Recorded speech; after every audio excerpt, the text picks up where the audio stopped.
Bago natin simulan ang kwento, please like and share the video at huwag na ding kalimutang mag-subscribe.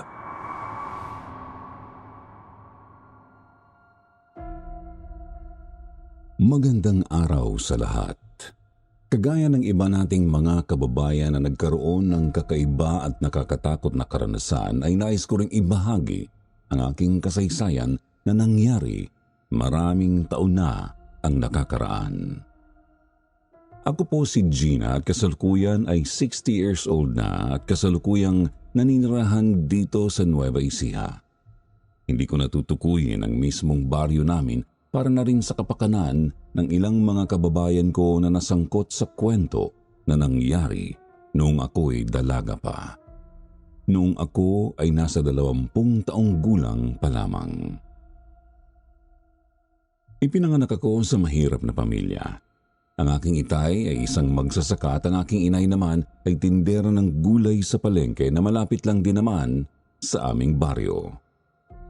Solong anak lang ako, kaya naman alagang-alaga ako ng aking inay. Bata pa lang ako ay palagi na akong pinupuri ng lahat dahil hindi sa pagyayabang ay maganda ako. Maputi, matangos ang ilong at apple shape ang labi. Kaya mula sa aking elementary days ay palagi na akong muse sa aming school. Bagay na palaging ipinagmamalaki ng aking mga magulang. Sabi pa nga ni inay, ang aking kagandahan ang mag-aahon sa amin sa kahirapan. Hanggang sa magdalaga na ako ay palagi pa din akong nakukuhang muse. Nasa college na ako nang dumating ang mabigat na pagsubok sa amin at nang umuwi ako isang araw. Inay, bakit maraming tao dito sa atin? Bakit kayo umiiyak? Gina, ang itay mo. Ano pong nangyari kay Itay? Wala na ang itay mo, Gina. Patay na siya. Nadisgrasya siya sa bukid. Tinamaan ng kidlat ang ating kalabaw na sinasakyan ng itay mo. Ano po? Ang Itay? Wala na ang itay. Kaagad na tumulo ang luha ko nang ituro ni inay ang papag na kinahihigaan ni itay. May nakatakip na kumot sa buong katawan niya. Nanginig ang aking labi at pakiramdam ko ay biglang nanghina ang katawan. Tapos ay marahan kong nilapitan si itay. Hilam na sa mukha ang aking mga mata. Ang lakas ng tibok ng aking puso. Dahan-dahan kong hinawi ang kumot na nakatakip sa kanya dahil gusto ko siyang makita.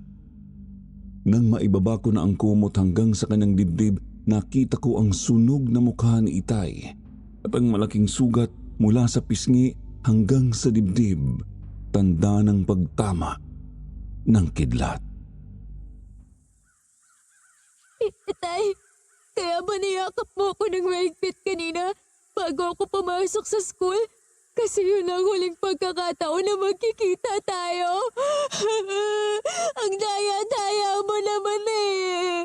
Sinabi ko naman sa'yo na hintayin mo ko.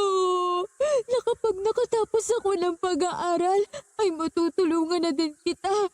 Makakapagpahinga ka na, itay. Pero bakit ganito?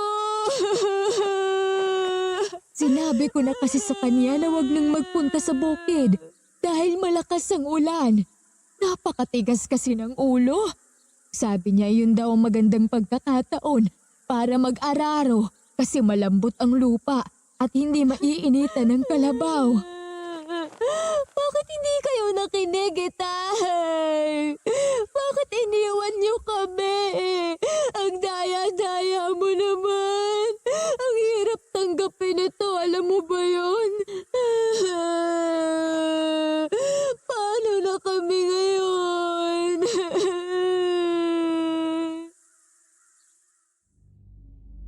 Patuloy din ang pag-iyak ni inay kaya niyakap ko na rin siya. Di nagtagal dumating na ang mga tauhan ng punerarya. Kinuha na ang bangkay ni itay para maisaayos yun. Nanlulumo naman akong nagtungo sa aking kwarto at doon ay muli akong umiyak.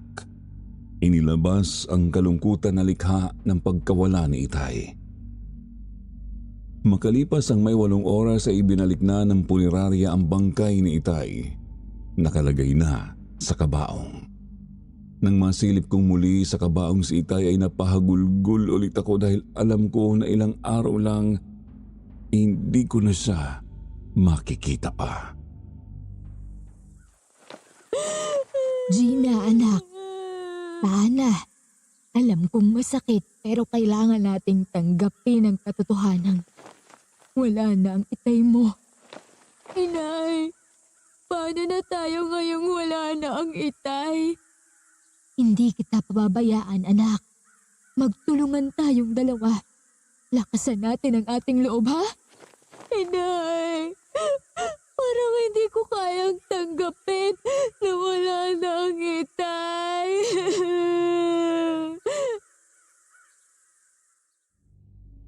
Sa sobrang sama ng loob ko, pakiramdam ko ay nanikip ang aking dibdib hanggang sa mawalan na pala ako ng malay. Malalim na ang gabi nang ako ay magising. Nalaman kong nasa kwarto pala ako at narinig ko ang usapan ng mga tao sa labas, kaya naman kaagad akong bumangon at lumabas ng kwarto. Nang palapit ako sa kabaong ni Itay ay nakita ko na mayroong malaking asong itim sa ilalim yun, kaya kaagad kong kinuha ang walis tingting at pinalo yun. Tinamaan sa likod ng aso kaya umangil yun na parang naggalit sa akin. Walang hiya kang aso ka? Anong ginagawa mo dyan, ha? Anong nagkaroon ng aso dyan? Tulungan niyo kami! May malaking aso dito! Nang marinig ng mga kalalakihang naroon ang sigaw namin ni Inay ay kaagad na kumuha ng pamalo ang mga iyon nang makita na hindi ordinaryo ang laki ng aso. Isang lalaki ang pumalo sa aso pero hindi man lang yun ininda ng aso, bagkus ay dinamba ang lalaki at kinagat sa braso. Nang tumayo ang malaking aso ay halos mas malaki pa ito sa mga kalalakihang naroroon. Gabunan iyan. Patayin niyo. Huwag niyo hayaang makatakas. Diyos ko po, anong klaseng aso ba yan? Napakalaki! Nagkagulo ang mga tao sa labas ng aming bahay. Lahat ay kumuha ng armas at pinaligiran ng gabunan. Panay naman ang angil ng gabunan. Galit na galit. Kaya nang makalapit sa isang lalaki ay sinakmal yun. Kinagat sa balikat. Mabuti na lang at mayroong isang lalaki na may dalang itak. Tinaga ang gabunan at tinamaan sa likuran pero hindi masyadong bumaon ang talim ng itak dahil makunat ang balat ng gabunan. Kaya naman natakot na ang mga naroon. Nagawa ng gabunan na makatakas hanggang sa maglaho sa dilim. Tama nga ang sinabi ni Inang. May mga aswang talaga na ang paboritong kinakain ay mga taong patay na. Ang aswang na iyon ay naghihintay lang ng magandang pagkakataon para malingat tayo at makain niya ang Itay mo. Tapos ay papalitan niya ng puno ng saging. Anong klaseng aswang sila, Inay? Hindi ba ang mga aswang ay mga hayop o taong nabubuhay ang binibiktima? Ang mga aswang ng gabunan ay iba-iba ang ugali. Gaya ng sinabi ko, ang iba sa kanila ang gustong kinakain ay mga patay na. Sa unang gabi sila sumasalakay, pero kapag nabigo sila, hindi na sila bumabalik pa. Napakasama niya. Hindi na siya naawa kay Itay. Malupit na nga ang naging kamatayan. Gusto pa niyang kainin. Buti na lang at nakita ko. Napabuntong hininga na lang si Inay. Matapos ay niyakap ako. At makalipas nga ang ilang araw at gabi ng paglalamay ay inihatid na namin si Itay sa kanyang libingan. Marami sa aming mga kabarangay ang nakiramay sa amin ni Itay kaya naman nagpapasalamat kami sa kanila. Matapos ang libing, umuwi na kami ni Inay para magpahinga. Pero kinabukasan lang ay may lalaking maniningil ang dumating at kinausap si Inay. Nang umalis yun, saka ako lumapit kay Inay. Inay, ano pong sinisingil nun? Naisanla kasi ng itay mo sa kanya ang lupang taniman natin ng palay dahil kailangan mo ng tuition fee. Ang pangako ng itay mo babayaran siya ngayong darating na anihan. Kaya lang, nangyari nga ang ganoon sa itay mo. Saka paano din po tayong makakapagsaka kung wala na din ang ating kalabaw? Sabay sila ni itay na umalis. Gagawa ko ng paraan para mataniman iyon ng palay. At kapag umani, ay mababayaran ko rin si Mang Roberto. Ano po kaya kung tumigil na lang po ako sa pag-aaral? Humanap na lang ako ng trabaho para matulungan ko kayo. Hindi ka titigil sa pag-aaral, Gina. Gagawa ako ng paraan. Ikaw lang ang tanging pag-asa namin ng itay mo para makaahon sa hirap. Namatay siyang iyon ang pangarap, kaya itutuloy natin iyon. Hindi na nga ako tumutol sa gusto ni inay. Ipinagpatuloy ko ang pagpasok sa kolehiyo. Nangutang si inay ng puhunan sa pagtatanim ng palay pero parang unfair sa amin ang mundo dahil sinira ng mga insekto ang aming palayan. Wala kaming gaanong inani kaya naman galit na galit kay inay ang mga inutangan niya. Nagsuguran sa bahay ang mga iyon at nag-iiskandalo. Lalo na si Mang Roberto na hindi lang pala ang lupain namin ang pinag-iinteresan. Pati pala ako ay gusto niya. Galit na galit si inay nang makaalis si Mang Roberto. Napakawalang hiya! Bastos ang lalaking yon! O nga po, inay. Gusto niya akong kabayaran sa utang ni itay. Kulang pa ba ang lupa natin na ibinayad sa kanya? At pati ako ay gusto niyang kunin? Doble-doble ang tubong ipinatong niya sa perang nakuha ng itay mo. Halos 10 ulit ang inalaki nun. Maswapang nakagaya niya. Walang karapatang mabuhay. Inay, huwag kayong papayag na kunin niya ako Hindi mangyayari iyon, anak. Ngayong wala na ang itay mo. Hindi ako papayag na api-apihin lang tayo ng kahit na sino. Poprotektahan kita, anak ko. Sisiguraduhin ko na magkakaroon ka ng magandang kinabukasan para kahit mawala ako, ay makatitiyak ako na hindi ka maghihirap. Salamat, inay. Magtutulungan tayo para malampasan ang lahat ng pagsubok na darating sa atin. Ang aming lupang sinasaka nga ang kinuha ni Mang Roberto. Bukod doon ay may utang pa daw kami kaya naman napilitan na lang ako na tumigil sa pag-aaral at naghanap ng trabaho. Pero dahil hindi pa nga ako nakatapos ay nahirapan akong humanap ng trabaho hanggang sa matanggap akong tindera ng bigas sa palengke. Pero si Mang Roberto ay patuloy ang pagpapakita ng kasakiman. Gusto niya talagang ako ang ipangbayad ni inay sa natitira pa daw na utang. Pupunta muna ako sa mga ilang Mga ilang araw siguro ako doon, anak. Kaya mo na ba ang sarili mo? Sige po, inay. Mas mabuti nga na magbakasyon muna kayo kina inang. Para kahit paano ay matahimik naman ang isip nyo. Huwag niyo na po ako masyadong isipin dahil dalaga na ako. Kaya ko na ang aking sarili. Sige, anak. Ilang araw lang naman akong mananatili roon. Pag uwi mo sa gabi, isasara mong mabuti ang pintuan at bintana bago ka matulog, Opo, inay.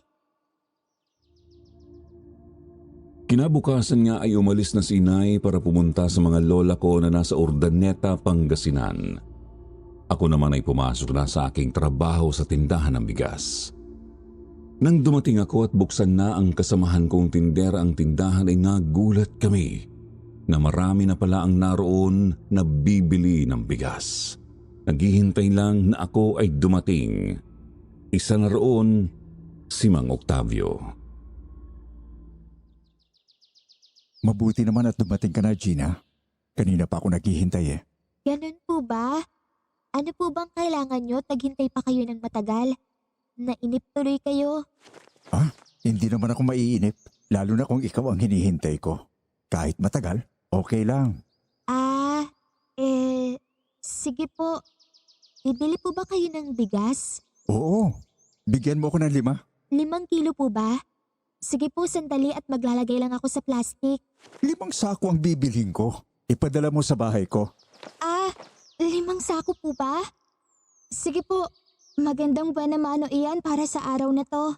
Mas magandang araw ko kasi nakita kita. Saka, pwede ba huwag mo naman akong pinupupo? Bata pa naman ako eh.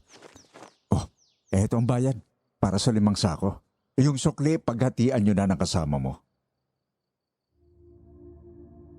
Tuwang-tuwa ang kasamahan kong tindera nang marinig ang sinabi ni Octavio. Nakita ko din ang matamis ng ngiti ni Octavio habang nakatingin sa akin. Napilitan naman akong ngumiti dahil customer namin siya. Si Octavio ay kilala sa lugar namin na nakakaangat sa buhay. Malaki ang lupaing pag-aari nito. Mayroon siyang mga inupahang magsasaka para taniman at alagaan ang mga palayan. Biyudo si Octavio at halos kasing edad niya ang itay ko, 55 years old. Sige po, pagdating ng driver at pahinante ay ipapadeliver ko na ang bigas sa bahay niyo. Oh, hayaan ka na naman. Sabi ko, wag mo na akong pinupo kasi hindi pa naman ako katandaan. Malakas pa ko at naghahanap nga ng magiging asawa. Ha? Sige. Nasanay lang kasi ako na maging magalang sa mga nakakatanda sa akin. Magsasalita pa sana si Octavio ng isang lalaki ang dumating na halos kasing edad ko lang din. Bibili din siya ng bigas kaya siya naman ang hinarap ko pero si Octavio ay nanatiling naroon. Matapos na maibigay ko ang bigas na binili ng lalaki ay nagpakilala yon. Siya si Ernesto. Ilang araw na raw niya akong nakikita sa pwesto namin pero ngayon lang nagkaroon ng lakas ng loob para lumapit at makipagkilala. Kaya naman napatawa ako. Palabiro kasi si Ernesto kaya napapatawa ako.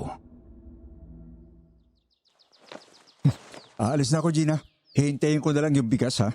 Sige po, ipapadala ko agad kapag dumating yung driver at pahinante. Utoy, iyang binili mong bigas, iuwi mo na nang maisaing na. Ang dami po pang kwento kay Gina eh. Nakakaistorbo ka sa nagtatrabaho. Okay lang naman. Customer naman eh. Kaya pwede makipagkwentuhan sandali. Sa sinabi ko ay parang lalong nainis si Octavio. Tinapik niya sa balikat si Ernesto. Bahagyang pinisil bago tuluyang umalis. Hindi naman nakakibo si Ernesto kasi nakita niya na nagagalit si Octavio pero wala naman siyang ibang ginawa kung hindi ang makipagkilala kay Gina. Napapatawa naman ang mga kasama kong tindera na sinabing naistorbo ni Ernesto ang diskarte ni Octavio. Mabilis na lumipas ang maghapon. 7:00 na ng gabi nang magsarado ang tindahan kaya naman pauwi na ako nang muli kong makita si Ernesto at nagmagandang loob na ihahatid daw ako sa amin. Dahil gabi na ay pumayag naman ako.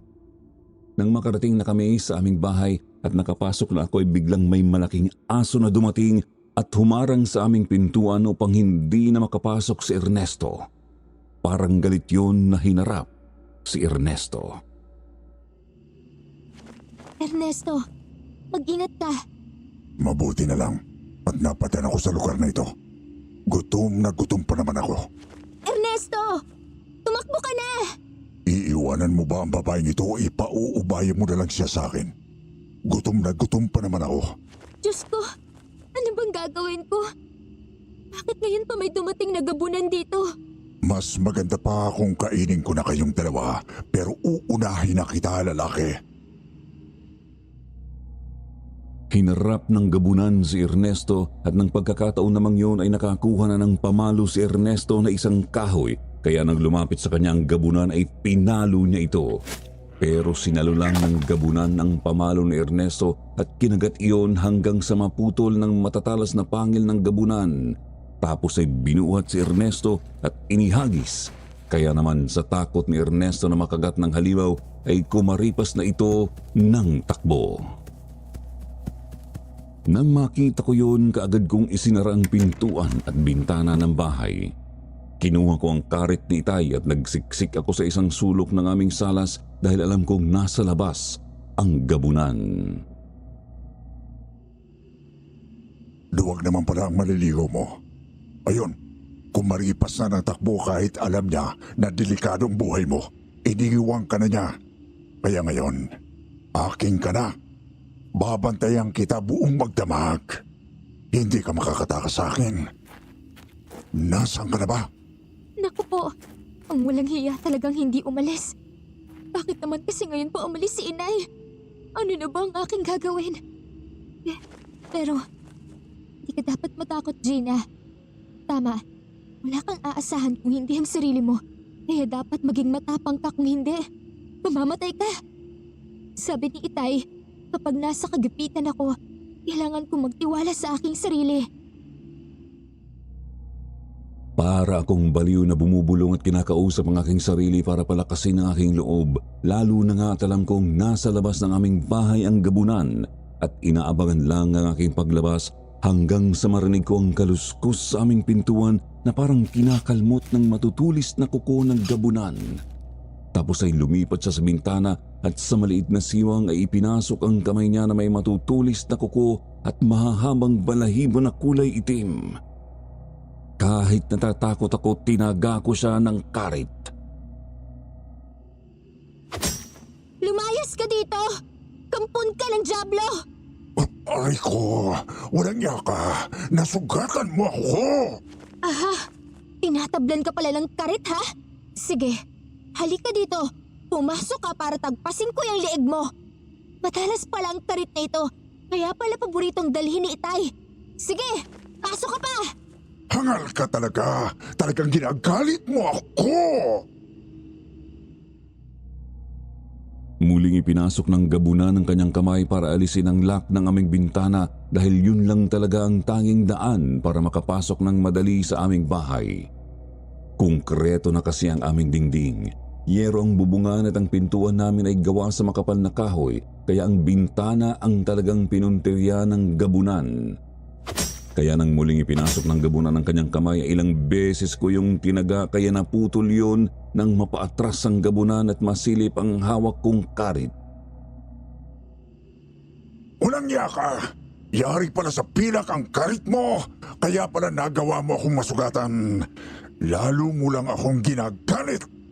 Pinutol mong kamay ko! Oo, tama ka. Kagamitan ito ng aking Itay. Ngayon ay alam ko na, kaya pala palagi niya itong dala. Panlaban pala sa mga katulad mo. Pero naalala ko, mayroon din palang panlaban ng inay ko. Sandali lang.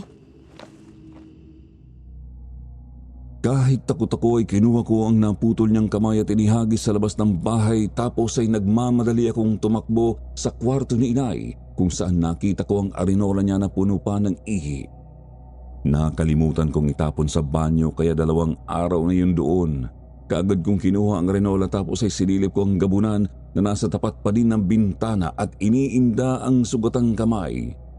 Kaagad kong binuksan ang bintana at isinaboy ang ihi sa gabunan.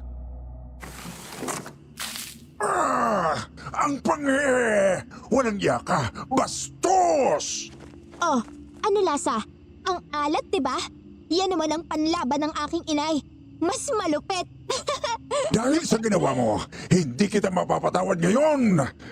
Galit na talaga ako! Nagkamali ako ng iniisip. Akala ko kapag ginawa kong labanan siya at masugatan ay aalis na siya. Hindi pala. Lalo siyang nagalit. Binalya niya ang bintana ng aming bahay na halos mawasak na kaya napaatras ako habang hawak pa din ng mahigpit ang karit. Hanggang sa masira ang kabilang bahagi ng aming bintana dahil ilang ulit iyong binalya ng gabunan. Nang mawasak yun at handa na akong pasukin ang gabunan ay isa pang gabunan ng dumating. Paano yan? 2 na kaming kakain sa puso at tatay mo. Mga walang hiya kayo. Mga kampon kayo ng dyablo. Sige, pumasok kayo para tagpasin ko kayo nitong karit. Sige, pasok! Talagang papasukin na kita dyan. Kanina pa ako nagugutom. Pinahihirapan mo ako. Pero nang papasukin na ako ng gabunan na aking nasugatan ay hinatak sa palabas ng kadarating lang na gabunan. Silang 2 ang nag-away. Habang nag-aaway sila, inaayos ko naman ang nawasak naming bintana. Nakita ko na higit na mas malakas ang huling gabunan na dumating. Nakagat niya at nasugatan ng malubhang kalaban kaya naman nanghihina na tumakas ang unang gabunan. Kaagad kong isinara ang bintana ng bahay. Nakiramdam ako tapos ay muling sumilip kung saan nakita ko na nakatayo lang sa malayo ang gabunan. Nakatingin sa akin at di nagtagal ay umalis na iyon. Kaya naman nakahinga ako ng maluwag. Kaya nang umuwi si inay makalipas ang ilang araw. Inay! Inay ko! Mabuti naman at umuwi ka na. Akala ko hindi na tayo magkikita pang muli. Akala ko talaga katapusan ko na. Bakit ka umiiyak? Ano ba nangyari? Akala ko ba ay okay lang sa iyo na maiwanan kita? Kasi inay, habang wala kayo, ang dami nang nangyari. Muntik na akong mamatay. Muntik na akong mabiktima ng gabunan. Ang ibig mong sabihin, sinalakay ka ng gabunan. Oo, inay. Mabuti na lang at nakuha ko iyong karit ni Itay. Naputol ko ang kamay ng gabunan, kaya lalo iyong nagalit. Pero isang gabunan pa ang dumating at silang nag-away. Kung ganun, ay makikilala din natin ang gabunan na iyon, Gina. Dahil ang sinumang gabunan na masugatan ng sandatang yari sa pilak ay hindi nagagaling pa. Kaya kapag nangyari yun, umanda siya sa akin. Pagbabayarin ko siya ng mahal sa ginawa niyang pagtatangka sa buhay mo.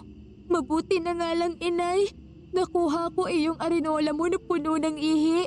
Isinaboy ko sa kanya. Ayun, galit na galit kasi ang panghi daw. E paano nga kasi 2 araw na yun dun sa kwarto niyo? Sa sinabi kong yun ay napatawa na si inay. Parang nawala ang galit sa kanyang mukha na nakita ko kanina.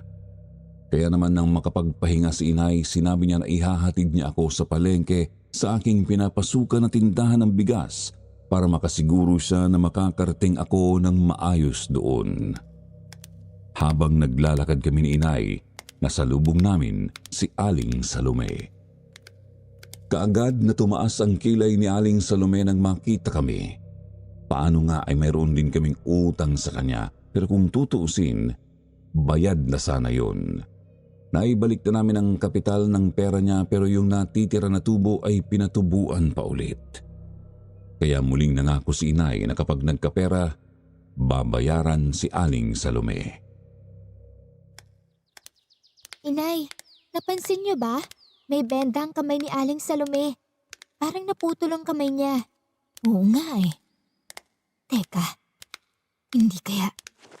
Tama! Pareho tayo nang iniisip, inay. Si Aling Salome ang gabunan na nagtangka sa buhay ko. Napakasama niya. Sinumantala niya na wala ako. Dahil sa ginawa niya, hindi ko na siya babayaran. Kapag naningil siya, sasabihin ko sa kanya ang ginawa niya sa iyo at sasabihin ko din sa kanya na ipapaalam ko sa mga tao ang lihim niya. Tama kayo, inay. Para taong baryo na ang humusga sa kanya. Tama ka, anak. Ang mga kagaya ni Salome dapat mawala. Sigurado kong siya din ang gabunan na gusto pang biktimahin ang itay mo kahit nasa kabaong na. Oo nga, inay. Nabigo siya sa pagkain kay itay dahil sa akin. Kaya inis na inis siya na binalikan ako. Makalipas ang ilang pang sandali ay nakarating na kami sa palengke. Nagpunta na ako sa tindahan ng bigas na kabubukas pa lang din at kagaya ng dati. Nang makita ako na naroon na ay ang dami na agad pumila para bumili. Kaya naman tuwang-tuwa ang may-ari ng bigasan. Nakita din iyon ni inay. Kaya naman sa halip na umuwi siya ay tumambay muna siya doon at pinanood ang mga naroon na bumibili ng bigas sa akin. Nakipagkwentuhan din si inay sa amo kong babae. Naririnig din niya ang mga biro at matatamis na salita ng mga lalaking bumibili ng bigas. Tapos ay lumapit siya sa akin. Para kang artista na pinipilahan dito ah. Lahat ay magagaling magsalita. Mga bolero ang mga yan kaya wag na wag kang maniniwala kaagad. Sana ay maging matalino ka, anak. Huwag kayong mag-alala sa bagay na iyan, inay. Nakikisama lang po ako sa kanila kasi mga customer sila. Alam ko naman po iyon. Ang sa akin ay paalala lang ha. Sige, ako'y uuwi na. Maghahanda ako ng pagkain para mamaya pag uwi mo, may makakain ka. Sige po, inay. Mag-iingat po kayo. Nang makaalis na si inay ay hinarap ko na ang mga taong naroon na bumibili ng bigas. Mabilis na lumipas ang oras. Maaga kaming nagsara ng araw na yon kaya naman 5:00 pa lang ng hapon ay naglalakad na ako pauwi sa aming bahay. Napadaan ako sa bahay ni Aling Salome kung saan nakita ko na maraming tao na naroon sa paligid ng bahay ni Aling Salome. Nakita ko na naroon din si nanay. Inay, anong meron dito? Si Aling Salome kanina pa sumisigaw at nagwawala. Parang nasisiraan na yata ng bait. Ayun o, tignan mo, papalabas na ng bahay niya. Panay ang sigaw. Oo nga po, parang inaatake siya ng mga kulisap. Ayun po, ang dami. Iba-ibang klase ng kulisap ang kumakagat sa kanya. Kaya sigaw siya ng sigaw. Tignan niyo, inay. Oo, kanina ko pa iyan nakikita. Kinakagat siya ng mga iyan kaya galit na galit siya. Di naglaon sa sobrang galit ni Aling Salome ay napilitan itong magpalit ng anyo. Huli na nang mapansin ito na maraming tao pala ang naroon sa paligid ng kanyang bakuran. Nasaksihan ng lahat ang pagiging gabunan ni Aling Salome. Kaya naman galit na lumapit sa bakod na yari sa kawayan si inay. Walang hiya ka talaga, Salome! Ikaw pala ang gabunan na namemerwisyo dito sa atin. Muntik mo nang kainin ng asawa ko. Pati ang anak ko ay gusto mong biktimahin. Nang makita kami ni Aling Salome ay bumakas ang galit sa mukha niya. Ngayon ay hindi na pinansin ng mga kumakagat na kulisap sa buong katawan. Sinugod niya kami pero ang mga kalalakihang naroon ay nakakuha na ng pamalo at panggapos. Pinagtulungan nilang hulihin at gapusin si Aling Salome na nasa anyong gabunan. Sabi kasi ng isa sa mga naroon ay magagamot pa si Aling Salome. Pero ang mga kulisap ay nagpatuloy sa pagsalakay kay Aling Salome dahil mas marami pang bubuyog, putakti, hantik, lamok, alupihan at iba pa ang dumating at kinain si Aling Salome. Ang iba ay pumasok sa bibig, ilong, tenga at mata ni Aling Salome.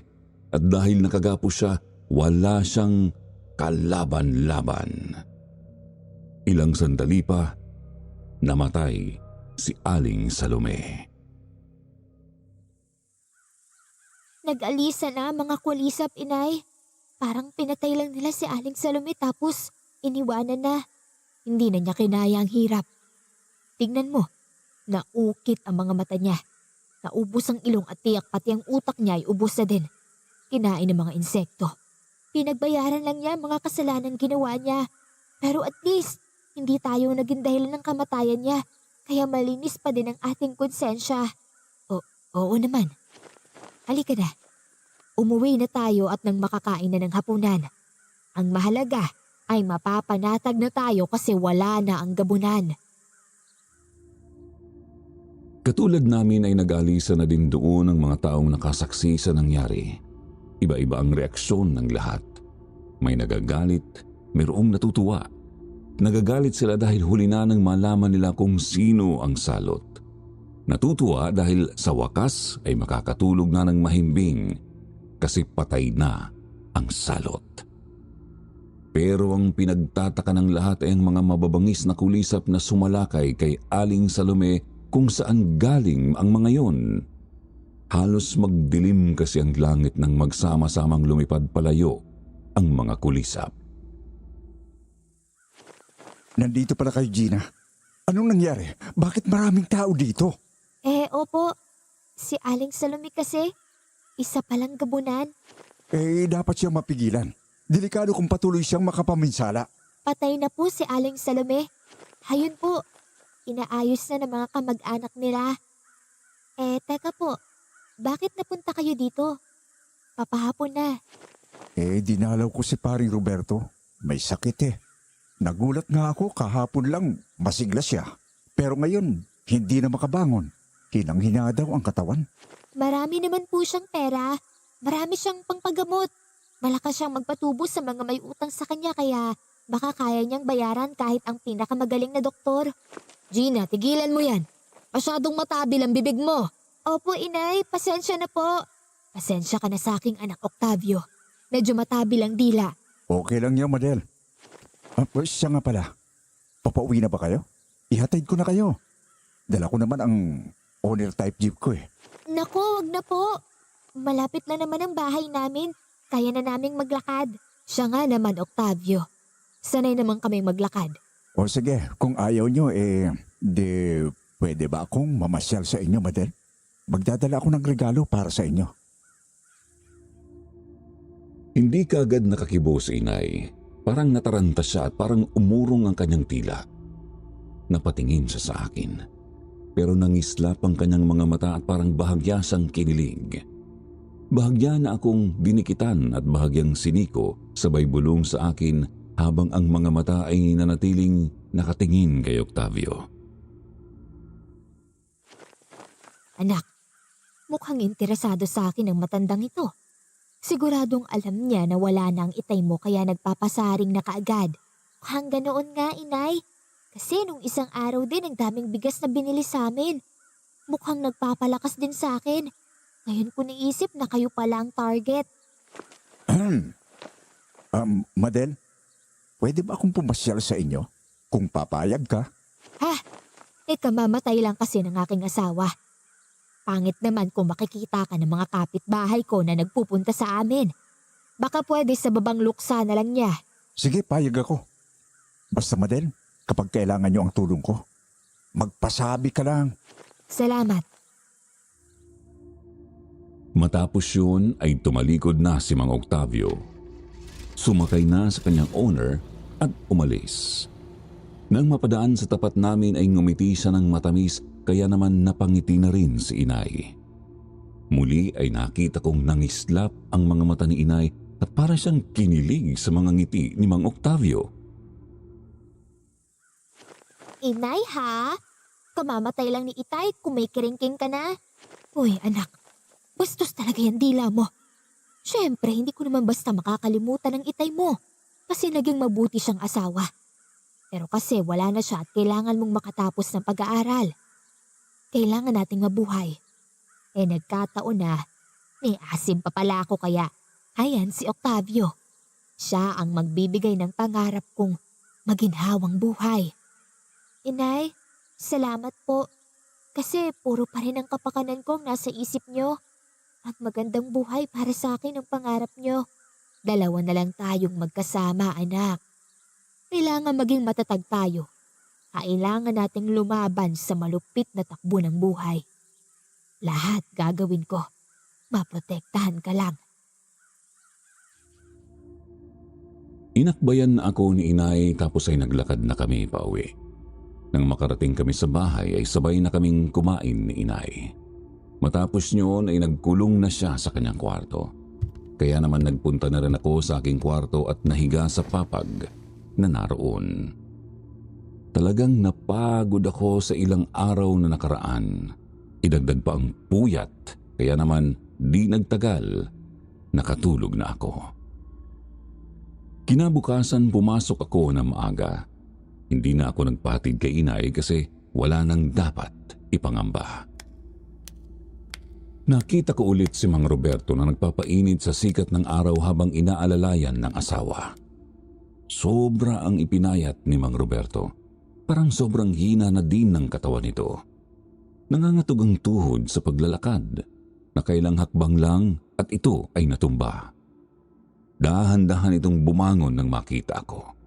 Naupo sa upuang ibinigay ng asawa nito. Nang makita ako ni Mang Roberto parang nahiya siya at di makatingin sa akin dahil sa kanyang kalagayan. Tapos ay isang tricycle ang dumaan. O, palengke. Sakay ka ba, miss? Sige, sasakay ako. Mang Roberto, mukhang ang laki ng ibinagsak ng katawan mo ah. Anong nangyari sa'yo? May sakit ka ba? Hingal na hingal si Mang Roberto. Hindi na niya magawang magsalita. Parang kahit ang dila niya ay umatras na. Palagi niyang hawak ang sikmura. Bakas sa kanyang mukha na sumasakit yun. Parang hirap na hirap si Mang Roberto hanggang mapaubo siya kung saan ay sumuka siya ng dugo. Napakaraming dugo kaya naman nataranta na ang asawa ni Mang Roberto. Delikado na po ang lagay ni Mang Roberto. Mabuti pa dalhin niyo na po sa doktor para matingnan. Oo nga po. Isakay niyo na po dito sa tricycle. Dito na kayo sa loob at ako naman sa likuran ng driver. Okay lang ba sa'yo, miss? Oo, ayos lang sa akin. Delikado na ang lagay niya. Dapat sa doktor na siya dalhin.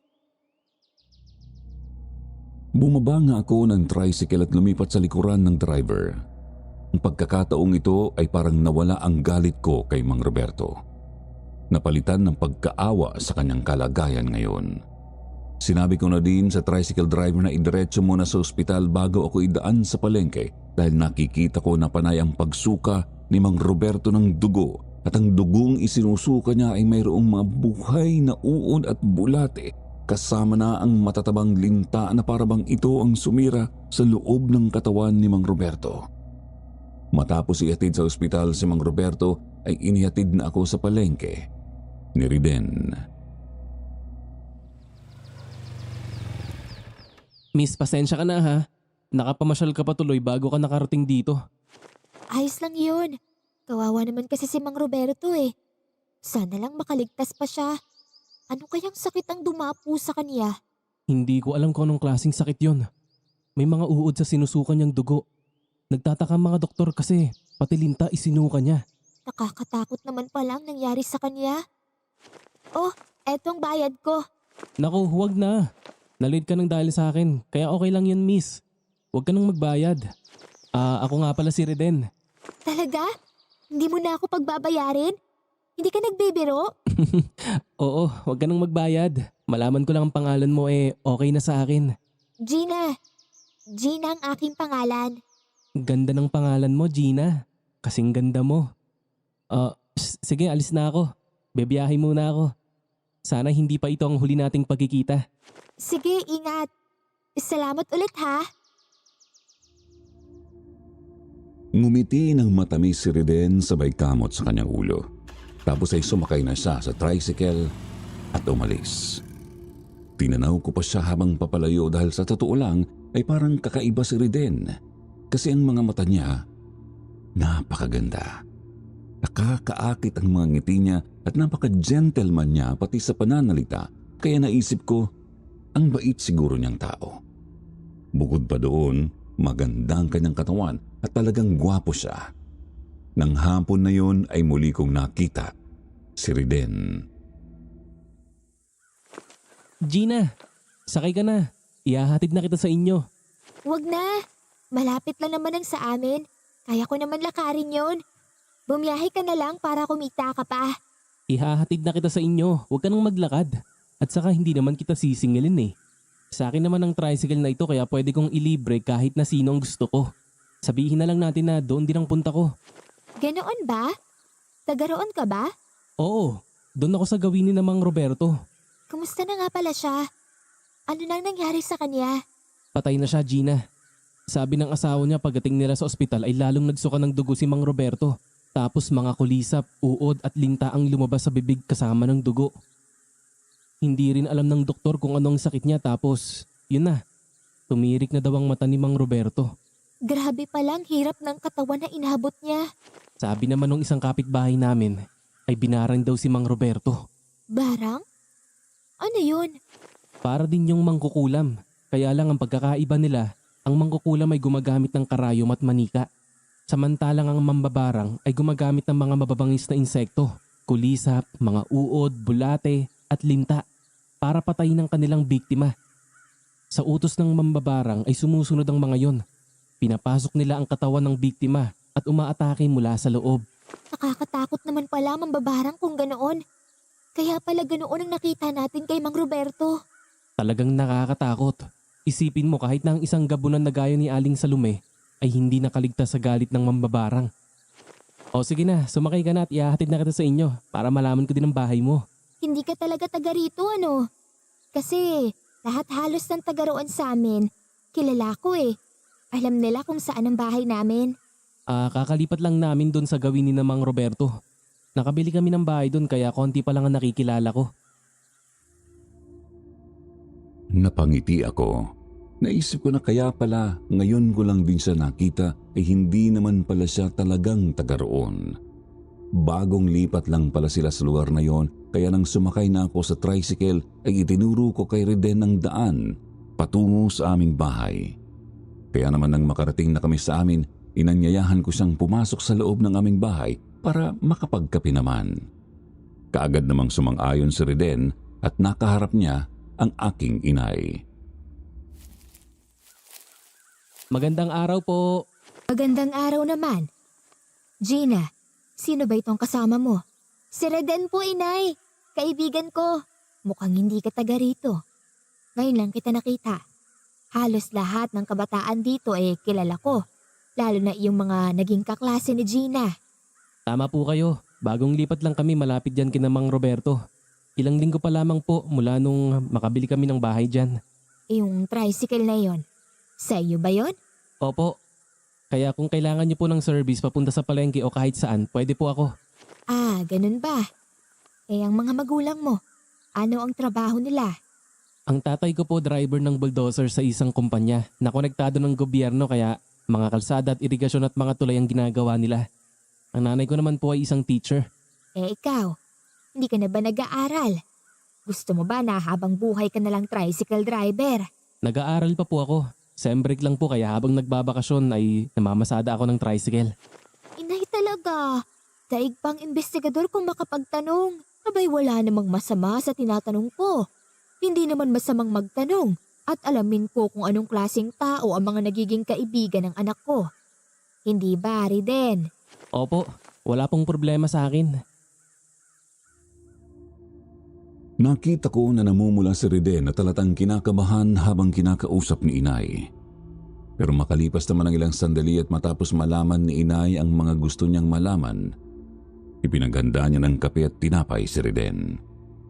Hindi pa kami nagsisimulang kumain ay nakita ko na may pumaradang owner-type jeep sa kalsada sa tapat ng aming bahay. Inay, si Mang Octavio dumating. Si Octavio nga ba? Opo, at ang daming dalang regalo. Ayun papunta na dito. Nako, sandali. Bakit naman kasi hindi nagpapasabi? Bigla na lang dadating. Natataranta tuloy ako. Ayan ka na naman, inay. Huwag ka naman masyadong pahalata. Relax ka lang. Medyo pakipot ng konti sa manliligaw mo. Ha? Manliligaw niyo po yung papalapit dito? Naku, tipong mapera . Oo, mapera talaga iyang si Octavio. Mabilis na inayos na inay ang kanyang sarili. Panay ang sipat niya sa salamin na nakasabit sa dingding. Inayos pati ang suot niyang damit. Ilang sandali nga ay nakalapit na sa aming pintuan si Mang Octavio. Napangiti ito nang makita kami ni inay. Kaagad na iniabot ang dalawang malalaking plastik ng pasalubong. Madel, para sa inyo ni Gina. Salamat, Octavio. Tuloy ka. May bisita pala kayo. Kaibigan ko po, si Reden. Kumusta po kayo? Parang hindi ka taga rito, Reden. Hindi nga po. Bagong lipat lang po kami doon banda kina Mang Roberto. Ilang linggo pa lang kami dyan. Kaya pala. Ngayon lang kita nakita . Kilala ko si Roberto. Kumpare ko yon. Ganun po ba? Bakit hindi niyo po alam na patay na po si Mang Roberto? Sa tricycle ko po siya sinakay nung isinugod sa ospital. Ay, ganun talaga ang buhay. Pag oras mo na. Kapag masaya ka, sulitin mo na yung mga sandaling yon. Tama ka dyan, Octavio. Gusto mo ba ng kape? Sige, kung pwede. May dala akong tinapay dyan at saka palaman. Pansit at manok para sa atin. Napangiti si inay tapos ay tumayo siya at nagtungo sa kusina. Sinundan ko naman siya doon para tulungang ihanda ang mga pagkain na dala ni Mang Octavio. pansit, tinapay at isang buong litsong manok. Nakita ko ang kasiyahan sa mukha ni inay habang nagtitimpla ng kape. Sabi pa niya hindi niya akalaing sa edad niyang 50 at biyuda na, meron pang magkaka-interes sa kanya at isang mayamang tao pa. Kaya naman matapos na ihanda ang pagkain, bumalik na kami sa salas. Pero nagulat ako nang makitang wala na si Riden. Nasaan na po si Reden? Umalis na. May gagawin pa daw siyang importanteng bagay. Ako na lang daw magsabi sa'yo na umalis na siya. Pambihira naman siya. Hindi man lang nagpaalam. Hindi man lang hinintay na makabalik kami dito. Nagmamadaling umalis eh. Sabi ko nga magpaalam sa'yo. Sabi ako na lang ang magsabi na alis na siya. Hayaan mo na, Gina. Baka naman kasi importante talaga. O siya, sige. Kumain na tayo. Pinagsaluhan nga naming tatlo ang mga pagkaing dala ni Mang Octavio. Masayang-masaya kaming tatlo habang kumakain. At matapos yun ay nagpaalam na din si Mang Octavio. Pero nangako na madalas siyang papasyal sa amin. Pinayagan naman siya ni inay. Nang sumunod na araw ay naglakad ulit ako patungo sa palengke kung saan ako pumapasok. Panay ang tingin ko sa mga tricycle na dumaraan. Iniisip na daraan si Riden, pero nakarating na ako sa palengke ay hindi ko siya nakita.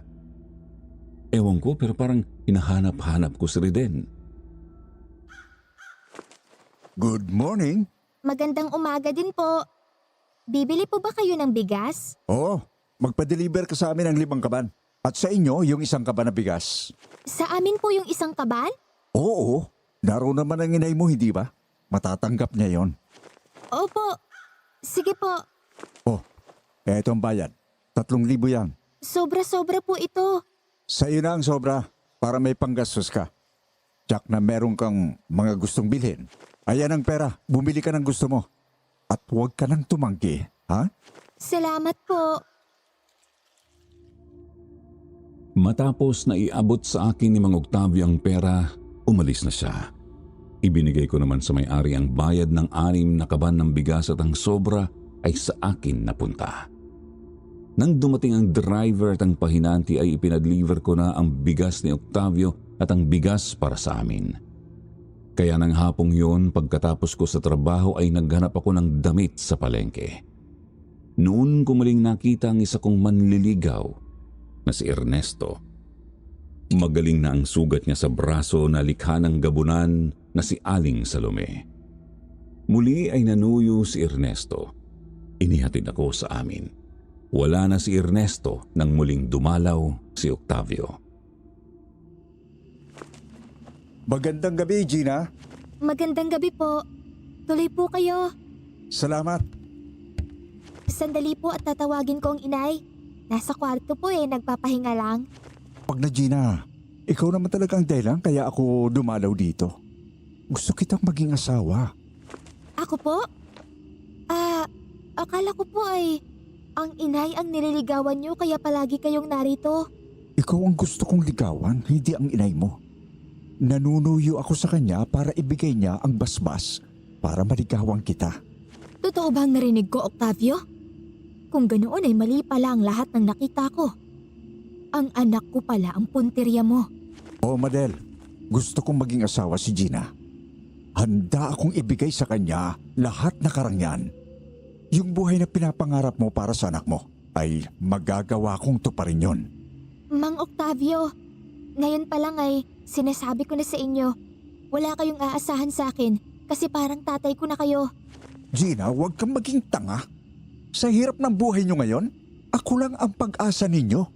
Aasenso kayo ng inay mo. Magiging masaya kayo. Pasensya na po, pero hindi perang basihan para maging masaya. Lahat ng ibinigay nyo, ibabalik naming mag-ina. Hindi ako papayag sa gusto nyo. Ang inay ko, masayang masaya siya sa pag-aakala na siya ang nililigawan nyo. Nagkamali pala kami. Ibinalik ko ang pera ni Mang Octavio tapos ay pumasok ako sa aking kwarto. Pero naririnig ko ang usapan nila ni inay. Kaya hindi ko mapigilan ang aking sarili na muli silang silipin. Patuloy na nagpapaliwanag si Mang Octavio. Tahimik namang nag-iisip si inay na parabang pinag-iisipang mabuti ang mga sinasabi ni Mang Octavio. At makalipas ang mahabang oras, umalis na si Mang Octavio. Nakita kong tahimik si inay habang nakaupo at nakatanaw sa labas dahil nakabukas ang pintuan ng aming bahay. Inay, ayos lang ba kayo? Nagkamali ako ng akala. Hindi pala akong gusto niya. Kung hindi ikaw. Pero ayaw ko naman sa kanya, Nay. Napakatanda na niya para sa akin. Para ko na siyang ama. Matanda na rin ako, anak. Ilang panahon na lang din ang itatagal ng buhay ko. Ang kagaya ni Octavio, ang kailangan natin para mabuhay ng maayos. Kung magiging asawa mo siya, makakatiyak ako na magkakaroon ka ng buhay na pangarap ko. Inay, huwag niyong sabihin na nasilaw kayo sa mga bagay na sinabi ng matandang iyon. Hindi niyo nga ako ibinigay kay Mang Roberto. Ngayon ay parang gusto niyo kong isubo kay Octavio. Dahil magkaiba sila. Si Roberto ay gusto ka lang tikman. Pambayad utang. Pero si Octavio, nag-aalok ng kasal. Kapag naging asawa ka niya, magiging mayaman ka. Maiaahon mo na ako sa kahirapan. Ayaw ko, inay. Hindi ko siya gusto. Parang bigla ay naging iba ang tingin ko kay inay. Parang mas mahalaga na sa kanya ngayon ang pera. Ang karangyaan na iniaalok ni Mang Octavio, kaya puno ng tampo ang aking kalooban nang iwanan ko siya at pumasok ako sa loob ng aking kwarto. Mula noon tuwing dadalaw si Mang Octavio sa amin ay pinagtataguan ko, pero minsan ay napipilitan akong harapin dahil nag-aaway na kami ni inay. Bakit ayaw mong harapin si Octavio? Sinong ipinagmamalaki mo? Iyong binatang naghatid sa iyo kanina? Iyong Ernesto na iyon? Anong mapapala mo sa kanya? Mapapakain ka ba noon ng maayos? Bakit hindi ikaw ang humarap kay Octavio, inay? Total kayo namang dalawa ang nagkakasundo. Kayo na lang ang magsama. Para sa iyong ginagawa ko. Kaya sumunod ka para hindi tayo nag-aaway. Nandoon na siya sa labas. Harapin mo. Ang dami pa naman yan dalang regalo. Kapag ganoong sitwasyon ay napipilitan na akong gawin ang gusto ni inay dahil galit na siya. Pero nawawala ang galit na yon kapag hinarap ko na si Octavio at nakuha ko na ang mga dalang regalo niyon. Tuwang-tuwa si inay habang binubuksan ang mga regalo kapag wala na si Octavio. Pinababayaan ko na lang siya kapag ganoon. Hinahakot niya sa kanyang kwarto ang mga regalong dala ni Octavio dahil baliwala naman sa akin yun. Nang sumunod na araw, inihatid ako sa amin ni Ernesto. Maupo ka muna, Ernesto. Magbibihis lang ako. Sinong bisita mo? Yung tricycle driver ba na si Riden? Nako, hindi po, inay. Hindi na nagpakita si Riden sa akin mula nang mag-abot sila ni Octavio dito. Si Ernesto po ang kasama ko. Mabuti naman. At bumalik ka. Alam mo ba na gusto rin talaga kitang makausap? Ayaw ko kasi na patuloy kang aali-aligid sa aking anak na parang isang aso. Alam mo bang mataas ang pangarap ko para kay Gina? At alam kong hindi mo iyon kayang ibigay. Kaya kung ako sa'yo, huwag ka nang magpumilit pa. Iwasan mo na ang aking anak dahil kahit kailan ay hindi kita magugustuhan para sa kanya. Inay naman, huwag naman kayong magsalita ng ganyan. Tama naman ako. Isang kahig, isang tuka na nga tayo, tapos ay mag-aasawa ka pa ng isa ring mahirap na kagaya nito. Kapag ginawa mo iyan, kalimutan mo na ako. Hindi na makakibo si Ernesto. Hiyang-hiya siya kay inay. Napipilitan na lang siya na humiti ng pilit sa akin dahil sa mga panghahamak sa kanya ng aking ina. Kaagad siyang nagpaalam sa amin ni inay. Malungkot siyang umalis kaya naman nainis naman ako kay inay. Kaya nagkulong na lang ako sa aking kwarto. Kinabukasan ay nalaman ko na may sakit si Ernesto kaya sinamahan ako ng kaibigan kong tindero sa palengke para dalawin si Ernesto. Hindi ko inaasahan na muli kong makikita doon sa Reden habang papunta kami kina Ernesto. Gina, bakit nandito ka? Hoy, buhay ka pa pala. Akala ko'y namatay ka na eh. Sobra ka naman. Pasensya ka na ha. Bigla akong umalis nung gabing nasa bahay niyo si Mang Octavio. Sabi kasi niya sa akin na umalis na ako at wag na makigulo sa inyo. Kasi malapit ka na raw niyang pakasalan. Naniwala ka naman. Bakit bigla kang aalis? Pwede mo naman akong kausapin tungkol doon. Saka sa tingin mo, magpapakasal ba ako sa ganoon katanda? Hindi ko alam. Kasi makapangyarihan ng pera. Yung ibang mga babae nga kapag niligawan ng maperang tao. Kahit gaano kalayo ang agwat ng edad ay tatanggapin dahil sa pera. Pwes, wag mo kong ipari sa kanila. Kung ganun eh, mayroon pa pala akong pag-asa na ligawan ka? Ay nako, ewan ko sa'yo Riden. Ang bagal mo. Parang ang manhid mo. Ang hina ng loob mo.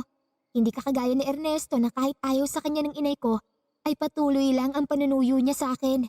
Ibig sabihin, nandito ka para puntahan si Ernesto? Sinagot mo na ba siya? Kaibigan ko lang si Ernesto, hoy. Nanliligaw siya pero hindi ko tinatanggap dahil kaibigan lang ang turing ko sa kanya. Ngayong may sakit siya, nandito lang ako para dumalaw. Kung ganun, samahan na kita. Wag na. Baka kasi para ka na namang kabuti nalulubog lilitaw. Magpapakita ka ngayon tapos biglang mawawala. Hindi ko na uulitin yun, promise. Lalo na ngayong alam ko na wala ka naman palang pagtingin sa matandang yun. Mabuti naman kung ganoon. Sinamahan nga kami ni Reden papunta sa bahay ni Ernesto kung saan nakita namin ang mga magulang niya na natataranta habang kasamang dumating ang isang matandang lalaki na isa pa lang, albularyo. Nang makita kami ng kanyang ina ay pinapasok kami sa loob ng bahay. Kaya nakita namin kung paano siya gamutin ng matandang albularyo na ayon sa kanya ay hindi ordinaryong sakit ang dumapo kay Ernesto dahil nabarang ito. Mambabarang na naman ang may kagagawan. Kaya pala biglang lumaki ang tiyan niya. Oo nga. Para siyang 9 na buwan ng buntis. Bakit siya binarang? Ano kaya ang kasalanan niya? Baka nakaaway niya. O kaya naman ay mayroon siyang nagawa ng masama na ikinagalit ng mambabarang. Pero mabait naman niyang si Ernesto ah. Sinong gagawa niyan sa kanya? Di nagtagal ay naputol ang pag-uusap namin ni Reden nang marinig naming nagsasagawa ng orasyon ang manggagamot. Hawak ang isang baso ng tubig na bahagyang kumulo habang sinasambit ng matanda ang orasyon. Matapos na maisagawa ang orasyon ay pinainom niya iyon kay Ernesto. Ilang sandali pa ay nakita namin na hindi na maipinta ang mukha ni Ernesto sa sobrang sakit na nararamdaman. Tutop niya ang tiyan niya at di nagtagal, sumuka siya ng sunod-sunod. Bagay na ikinagulat naming lahat. Mga kinakalawang na pako, tornilyo at mga bubog ang laman ng tiyan ni Ernesto. Bakit nagkaroon ng ganyan sa tiyan niya? Ganyan kalupit ang mambabarang na nagalit sa kanya. Nakakatakot talaga ang kalupitan niya. Ernesto, kaya mo yan. Huwag kang susuko. Magpagaling ka. Nandito lang kami ng mga kaibigan mo. Hindi na magawa pang sumagot ni Ernesto. Bahagya lang siyang ngumiti sa akin matapos ay muli siyang sumuka at sa pagkakataong ito naman ay lumot at burak ang isinuka niya na may kasamang mga bulate at linta. Kaya naman gulat na gulat kami sa nakakadiring bagay na isinusuka ni Ernesto. Ayon sa albularyo, malakas ang kapangyarihan ng mambabarang. Hindi niya kayang matanggal ang sumpa ng barang. Ganun pa man ay muli itong nagsagawa ng orasyon hanggang sa sumuko ang albularyo. Manong, baka may magagawa pa kayo para tulungan ang kaibigan namin. Huwag po kayong sumuko. Gina, hindi niya kayang kapangyarihan ng mambabarang. Tingnan mo, lumuhan na ng dugo si Manong. Kung ganoon, pababayaan niyo na lang na ganyan si Ernesto? May tiyuhin ako na albularyo. Magaling siya. Baka matulungan niya si Ernesto. Baka pwede tayong humingi ng tulong sa kanya para matulungan natin si Ernesto. Alis na sana kami ni Reden nang sabihin ng matandang albularyo na huli na ang lahat Nang tingnan naming muli si Ernesto ay naghahabol na siya ng hininga kung saan parang nasasakal siya. Tumirik ang kanyang mga mata habang nakabuka ang kanyang bibig. Ilang sandali pa, namatay na si Ernesto. At mula sa nakabukas niyang bibig ay naglabasan ng napakaraming gagamba at anay. Parang ginawang lungga ng mga ito ang katawan ni Ernesto at doon nagparami. Napakaraming insekto. Lumayo ka, Gina. Huwag mong hayaan na magapangan ka ng mga yan. Kapag nakapasok sila sa katawan ng tao, iyon ang gagawin nilang lungga. Diyos ko po. Lumabas na tayo. Ang dami nila. Baka tayo naman ang pagbalingan. Pero parang may isip ang mga insekto na tinungo ng lahat ng nakabukas na bintana ng bahay ni na Ernesto. Doon dumaan ang lahat ng insekto, pati ang mga uod at linta ay doon dumaan palabas ng bahay. Nang wala na ang mga insekto ay sakalang nakalapit kay Ernesto ang kanyang mga mahal sa buhay. Awang-awa ako sa kanyang ina na umiiyak at sumisigaw habang yakap ang kanyang bangkay. Naalala ko nung namatay ang aking ama. Masakit yun. Kahit anong gamot siguro ang inumin, hindi agad mawawala ang sakit. Tayo na, Gina. Bumalik na lang tayo sa ibang araw. Napakawalang puso naman ng mambabarang na yon. Siya ang dapat na mamatay at hindi ang mga mabubuting tao na gaya ni Ernesto. Ingatan mo yung pananalita mo, Gina. Baka meron pa siyang alagang insekto na umaaligid dito ay marinig ka. Baka ikaw naman ang pagbalingan ng galit ng mambabarang na yon. Kasi naman kung masasamang tao sana ang binibiktima niya, ayos lang yon. Pero kung katulad na Ernesto, parang nasayang lang ang buhay niya. Kinuha ng malupit na mambabarang. Huwag ka nang umiyak. Talagang minsan, malupit ang kapalaran. Siguro kung may oras pa ay matutulungan siya ng tiwin ko. Kaya lang ay tinapos na agad siya ng mambabarang. Halika na, ihahatid na kita sa inyo. Ayoko pang umuwi. Gusto ko muna magpaabot ng gabi sa labas ng bahay. Para pag uwi ko ay matutulog na lang ako. May problema ba kayo ng inay mo? Malaki ang pinagbago ni inay. Mula nang malaman niyang akong gusto ni Octavio at hindi siya. Nasilaw siya sa karangyaan na iniaalok ni Octavio. Kaya para akong masarap na pagkain na pilit niyang sinusubo kay Octavio. Pero gaya nga ng aking sinabi, hindi ko siya gusto. Bakit ganun? Hindi ba niya naisip na hindi ka magiging masaya sa taong hindi mo naman gusto at hindi mo mahal? Ang future ko ang nasa isip niya. Ang magkaroon ng maganda at marangya na buhay. Pero mali ang paraan. Napabuntong hininga na lang si Riden. Tapos ay inakbayan ako habang patungo kami sa tricycle niya na nakaparada. Kasunod namin ang kaibigan kong tindera din sa palengke. Naramdaman ko ang init ng haplos ni Riden.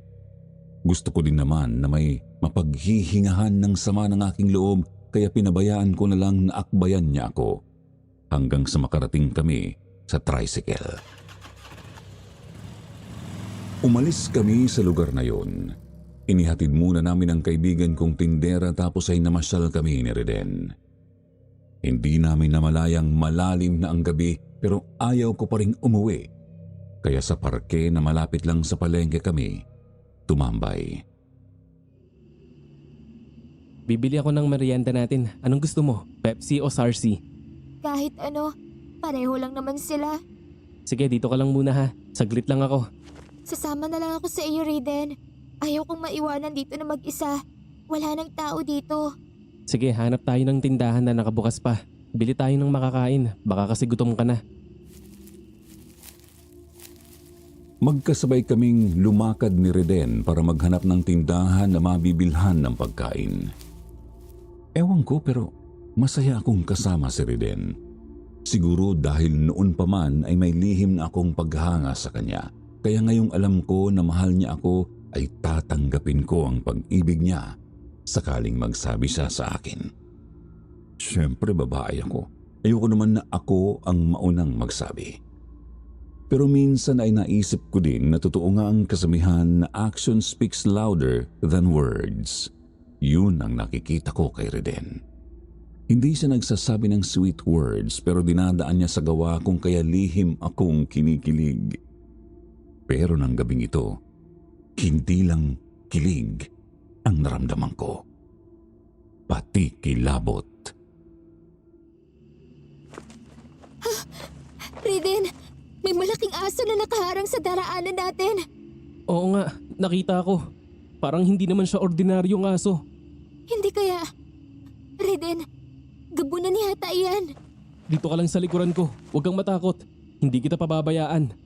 Tama nga ang pang-amoy ko. Dito ko lang kayo sa paligid matatagpuan. Tama rin ang kutob ko. Hindi ka ordinaryong aso. Isa kang gabunan.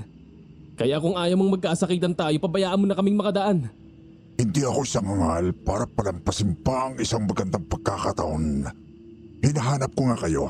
Tapos ngayong nakita ko na kayo, ay papakawalan ko pa? Isa yung malaking kalokohan. Hindi naman ako papayag na saktan mong babaeng mahal ko. Kahit nasa gitna kami ng panganib ay naramdaman ko ang pagiging romantic ni Reden. Diyos ko naman kung kailan nasa harap kami ng gabunan saka ko maririnig ang mga ganoong salita na halos magpalukso sa puso ko. Pero napapalitan ng takot dahil sa buwisit na gabunan na nasa harapan namin. Kinuha ni Reden mula sa kanyang bewang sa bandang likuran ang mahabang punyal na yari sa pilak. Kaya naman napaatras ang gabunan nang kumislap ang talim niyon dahil sa sikat ng buwan. Sige, halika. Lumapit ka para makita mong hinahanap mo. Maraming masasamang nilalang na ang kagaya mong narapatay ng punyal na ito. Dali, lapit ka! Matapang ka, binata. Alam mo ang sandata na panlaban sa mga tulad ko. Pero hindi ako natatakot sa iyo. Papatayin kita! Gina, huwag kang lalayo sa akin. Oo, Riden.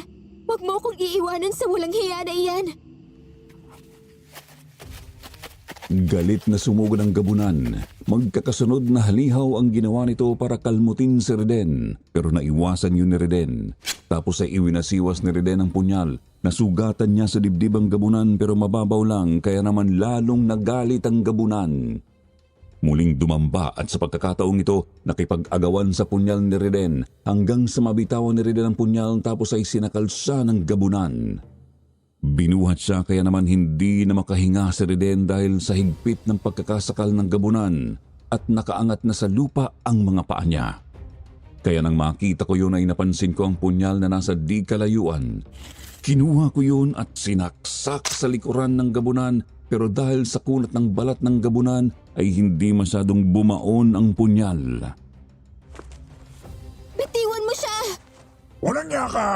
Sinugatan mo ako! Papatayin kita, walang hiya ka! Bitiwan mo si Riden!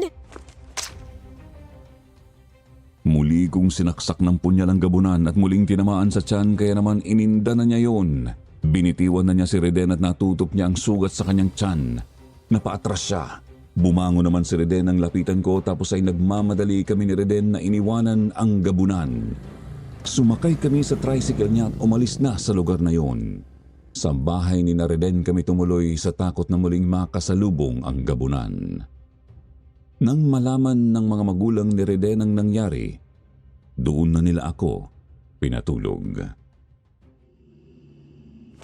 Gina, salamat ah. Iniligtas mo ako.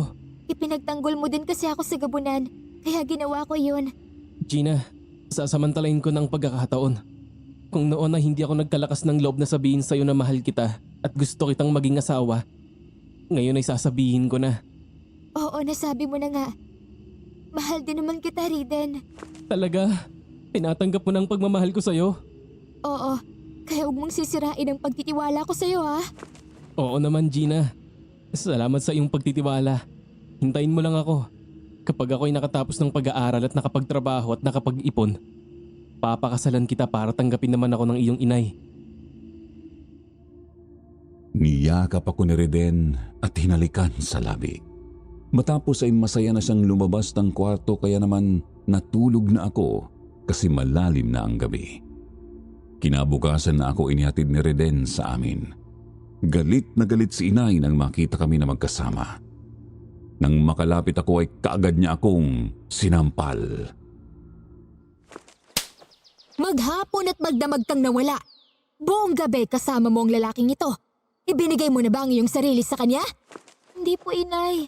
Kahit magdamag akong nakatulog sa kanila, wala pong nangyari sa amin. Anong akala mo sa akin? Tanga? May lalaki ba na hindi magsasamantala kung kasama niyang babaeng gusto niya buong magdamag? Totoo po ang sinabi ni Gina. Iginalang ko po siya at hindi pinakialaman kasi may plano kami na magpapakasal kapag nakatapos na ako ng pag-aaral at nakapagtrabaho. Mag-iipon po muna kami. Magtatapos ka.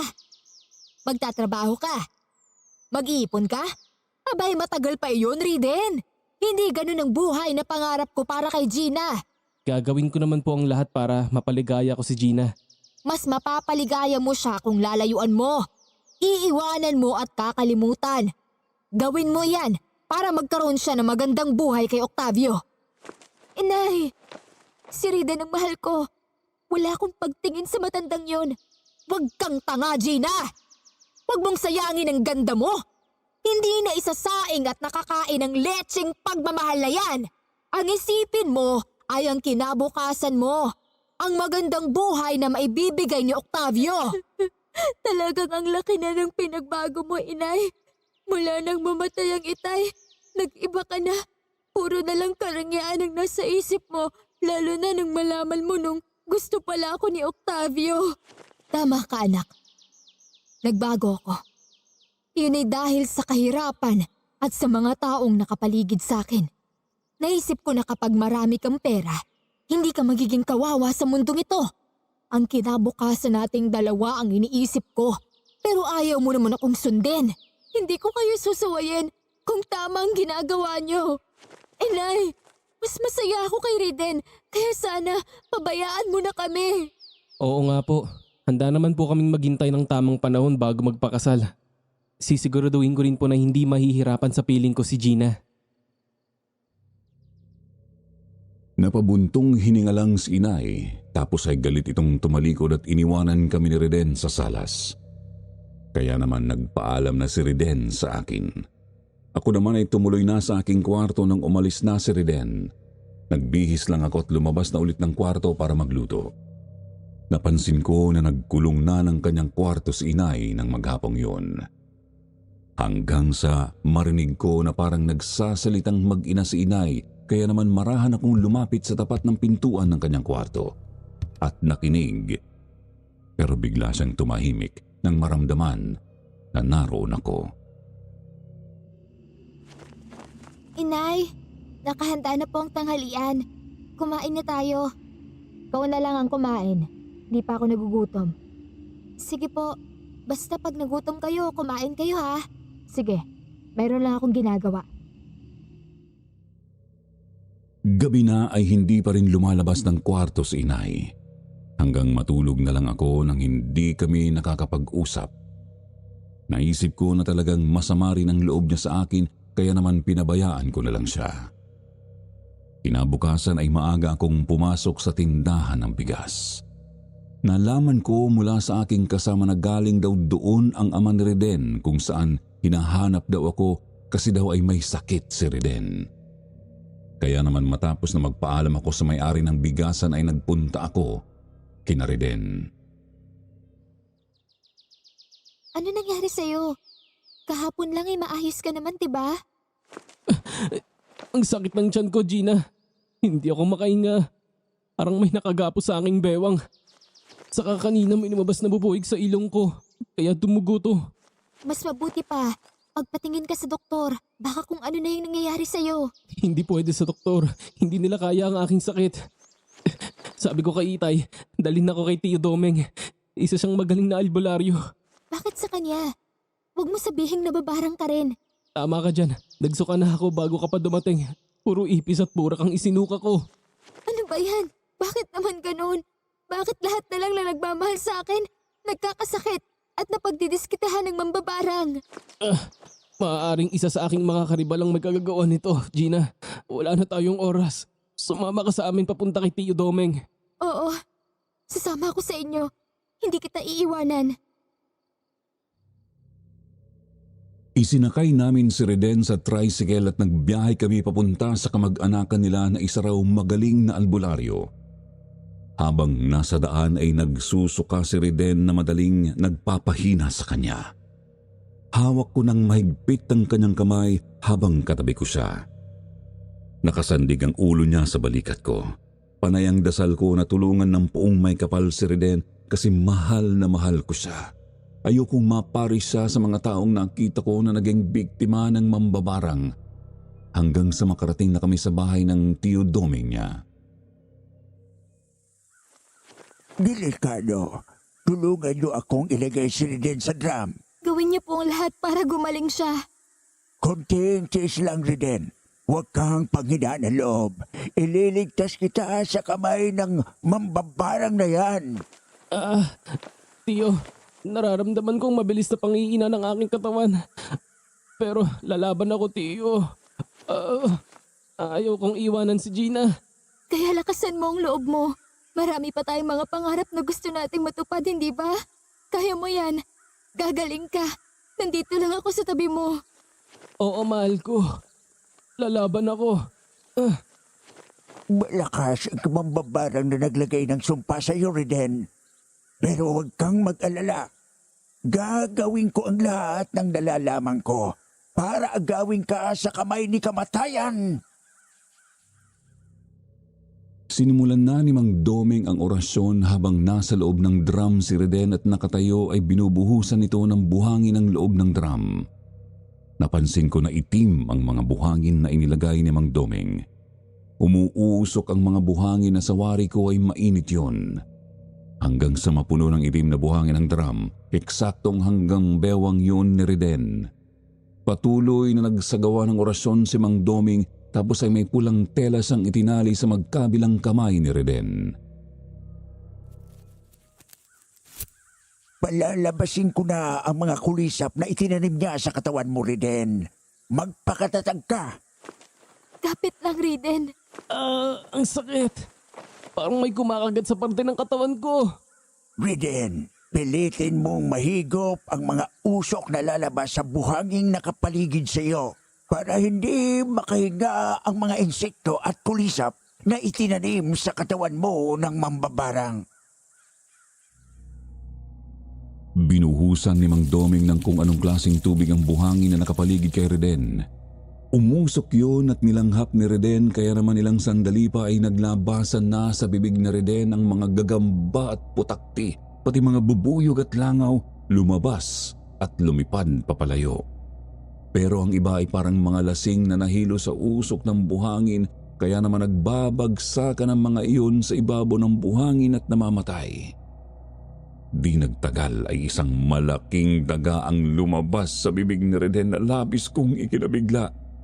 Pinatay ni Mang Doming ang daga tapos ay tinalian niya ng itim na tela ang ulo ni Reden kasabay ang pagsasagawa ng orasyon. Alabum, abrak tenet, impactum, pactum, pactum, Diyos, Diyos, pitetikum, amen.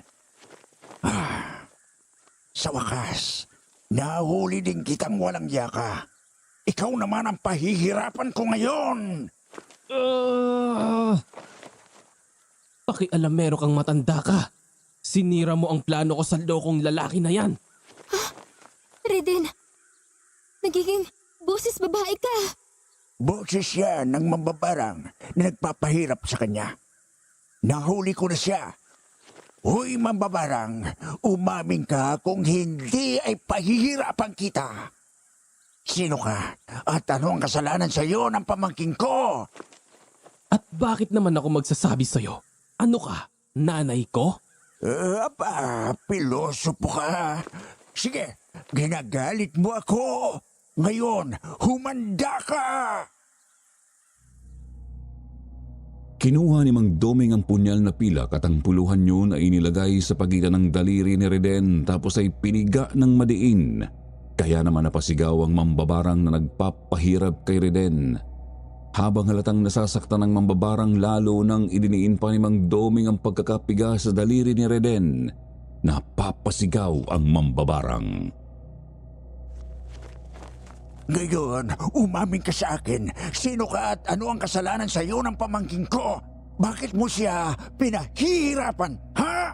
Hindi ako magsasabi sa'yo. Hindi ako hangal. Pwes, pahihirapan din kita ng gusto hanggang hindi ka nagtatapat. Ah!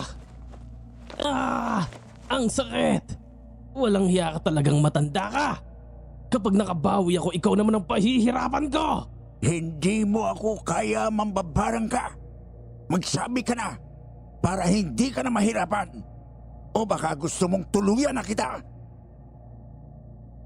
Muling umusal ng orasyon si Mang Doming tapos ay kinuhang buntot pagi at ilang beses na hinampas kay Reden. Sa tuwing tatamaan naman si Reden ng buntot pagi ay napapasigaw ang mambabarang na nambiktima kay Reden hanggang sa tuluyang manghina ang mambabarang.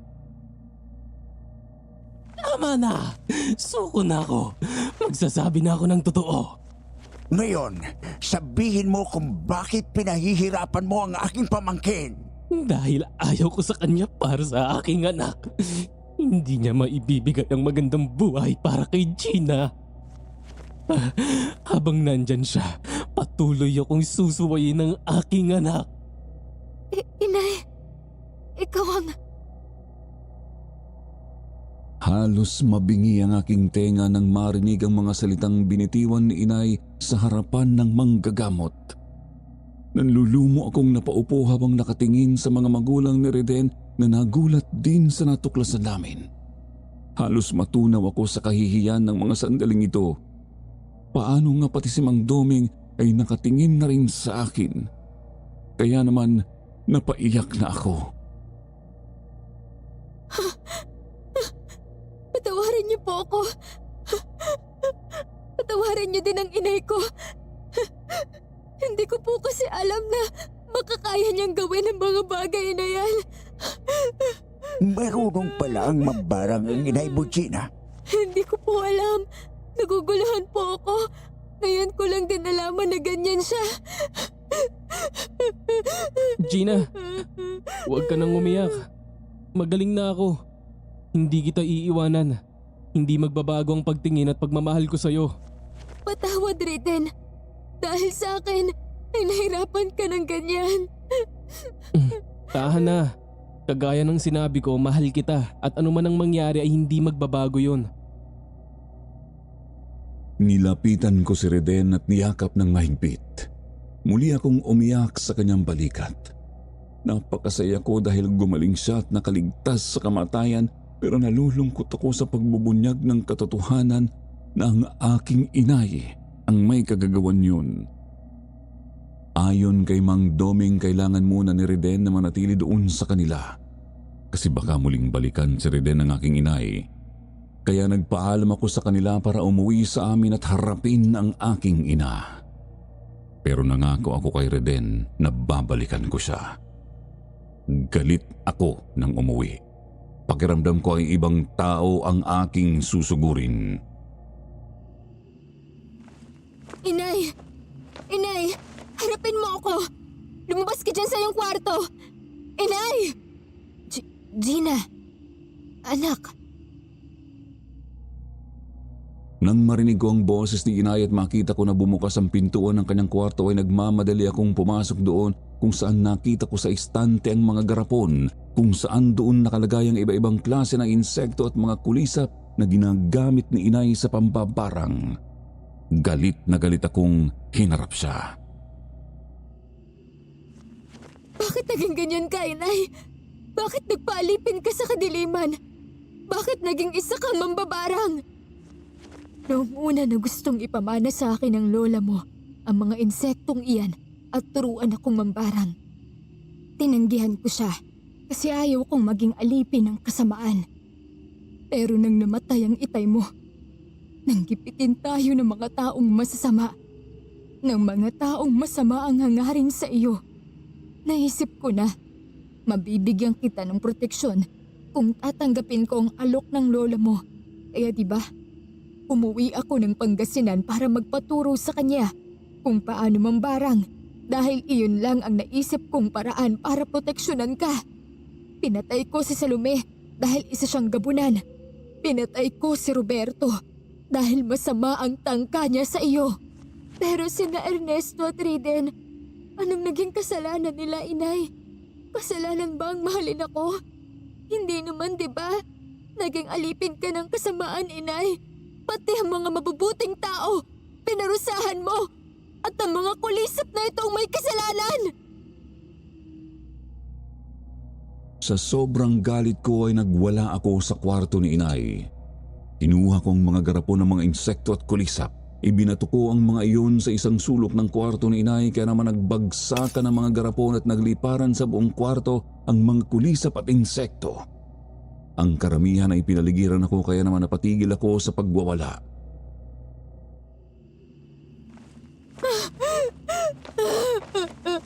Sige, kagaya ng ginawa mo sa iba, ipakagat mo na din ako at ipapatay sa mga alaga mong insekto para matapos na ang lahat ng to. Mas gugustuhin ko pang mamatay kaysa mabuhay ng kasama si Octavio.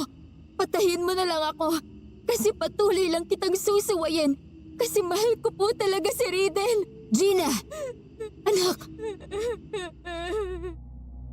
Bumulong si inay sa hangin upang utusan ng mga kulisap at insekto na layuan ako. Kaagad nang sumunod ang mga iyon. Nagdapuan ang mga iyon sa kisame ng aming bahay. Kaya naman nang makita kong wala ng kulisap sa aking paligid ay lumabas na ako ng kwarto ni inay. Nagpunta ako sa aking kwarto. Kinuha ko ang mga damit ko sa aparador at inilagay sa bag. Matapos ay lumabas na ako ng aking kwarto. Noon ko muling nakita si inay na nakatayo at nakaharang sa pintuan ng aming bahay.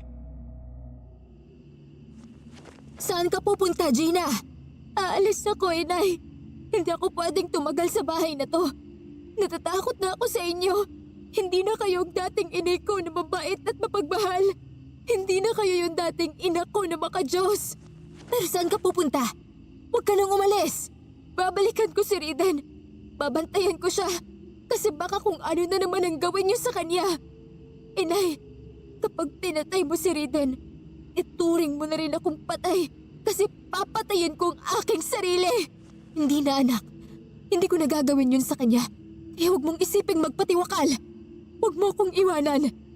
Hindi ko alam kung pwede ko pa kayong paniwalaan pagkatapos ng lahat. Hindi na ako nagpapigil kay inay. Lumabas na ako ng aming bahay. Iniwanan ko siyang umiiyak.